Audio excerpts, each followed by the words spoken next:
So the first thing that you want to have is a good scale, a digital scale. Now mine has the nutrition facts and everything else is fairly fancy, but really only it needs to be able to turn on and off.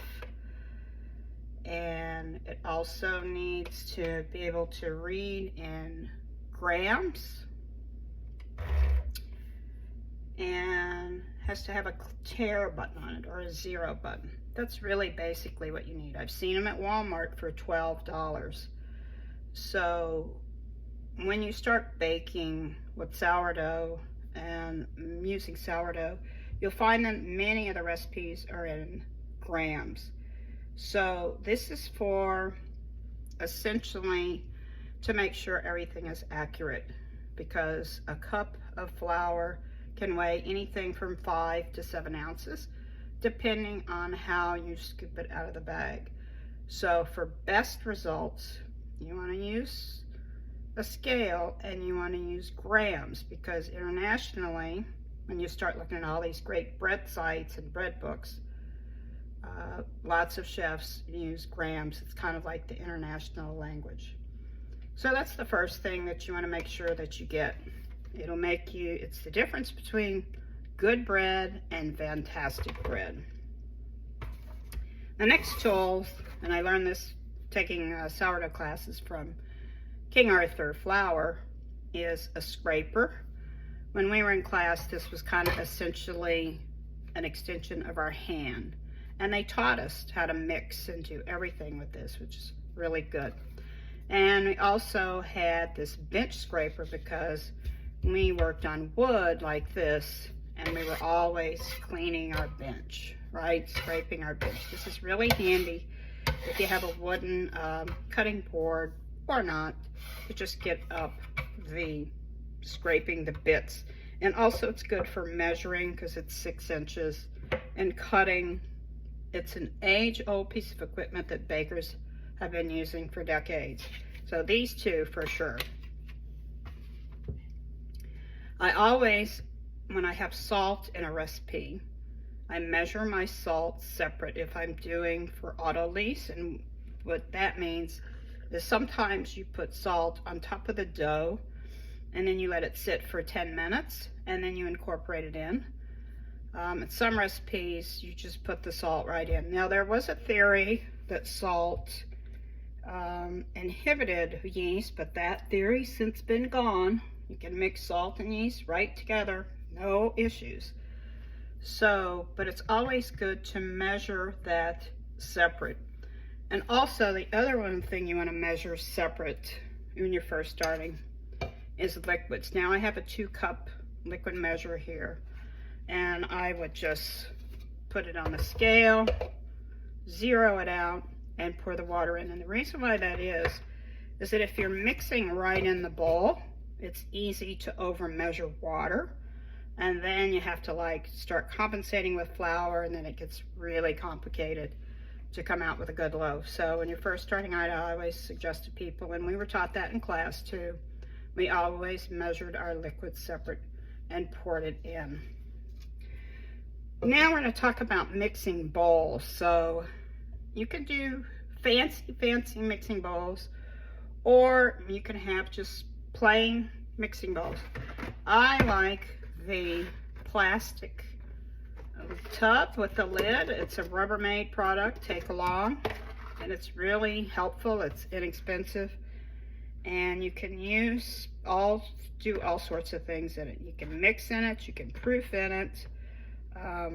And you can just store your bread in after it's made. It's very, very versatile.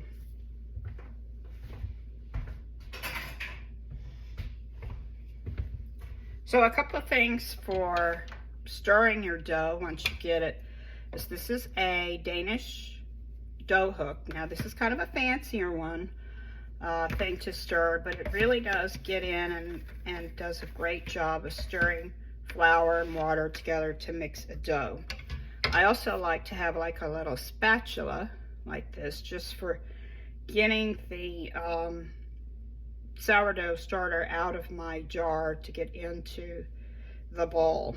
So, but you can use the mixing bowl. You just have to have something that you can put a lid on, and that can be plastic wrap as well. And speaking of lids, my friend Chef Tootie, who's a baker extraordinaire, showed me these.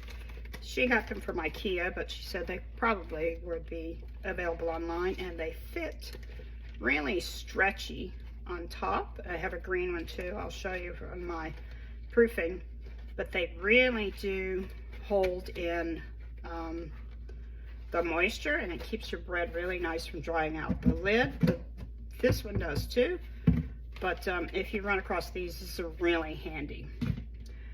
So also just a shower cap would be very good for covering too. That's what a lot of bakers use, and you could just put it on your bowl and it'll do just a great job doing that. So now we're going to talk about storage for your starter. I usually like to have a starter method where I have one and then I change it over to another. So what I'm doing now, and you can see this is my starter that I have now. You can see it's nice and alive. I've been feeding it a different ratio. I've been doing 1, 3, and 3. So what I do is I do 30 grams of starter, 90 grams of water, and 90 grams of flour, and I mix it up. And one of the important things that you want to do, and if you could see this, I have a rubber band at the bottom. So the rubber band is where you start, and mine will go to thirds, right? It'll go up 3 times. So by mixing it, and then the other thing is you don't want to put the lid on tight. And if you use glass jars, you certainly don't want to seal it with, you know, like a mason jar, because it will explode because the gas is built up and they will pop off. So just leave it nice and loose, whatever you do. And the recipe eventually that I'm going to show you has 180 grams of starter. So this works out perfect that you have 30 grams left over to start for the next batch of bread. But you can use, I like plastic to store in. You can use many different things. A couple of other things about starter is they say that you shouldn't use metal in it to stir it, but I do as long as it's stainless steel, I've heard, but plastic works great, and wooden spoons. You don't want to use copper or aluminum bowls, and it's good to let all your ingredients come to room temperature before you use it. 95 degrees will kill starter, so you don't want to put any water or anything. And a warm place means 85 degrees and draft free. So sometimes your starter gets a yellow liquid on the top. It's called hooch. And mine doesn't because it's pretty active. I've been feeding it every day, but if you put it in the refrigerator, it does do that. If you leave your starter in the refrigerator, you want to leave it in about every week. You want to be able to feed it. And I just take it out, put it on the counter, feed it, and then I start off with the 30 grams, or you could do 50 grams, it doesn't matter. And then I add the water and the flour, and you could do equal parts of each. That's the standard measuring. And you let it bubble a little bit and then just put it back in the fridge. You'll always come up with something called discard, because you have to take some out. And just save that discard because there's tons of beautiful recipes to use for that. But we'll talk about discard later. And once you bake your bread, it's nice to have a nice bread bag to put it in, because it will save your bread. Sourdough can last way over a week, and it'll just get more sour. It's really an amazing kind of bread. So a nice bread bag that leaves air, and if you don't have that, You know, a Ziploc bag will be fine too. You can also slice it and then wrap the slices immediately. Or I'm sorry, wrap the slices individually and then freeze them in a Ziploc bag and then just pull out all of the sourdough when you need it. So a couple of things about ingredients: bread flour versus all-purpose. King Arthur uses both. They don't use it interchangeably though, because their theory is that bread flour needs more water, so you have to adjust the hydration of your recipes 10% with the water. So I would pay attention to whether it says bread flour or all-purpose flour. Both are good, both are used all the time. I also use Martin's kosher salt. I just find that to be the easiest for measuring. I have it on hand and it works great. And these are nice containers if you want to store your flour in them, your bread flour. They're not necessary. You could put it in a big plastic bag, whatever works for you, but I just find this is easy. And remember the temperature of your flour for those of us in northern climates.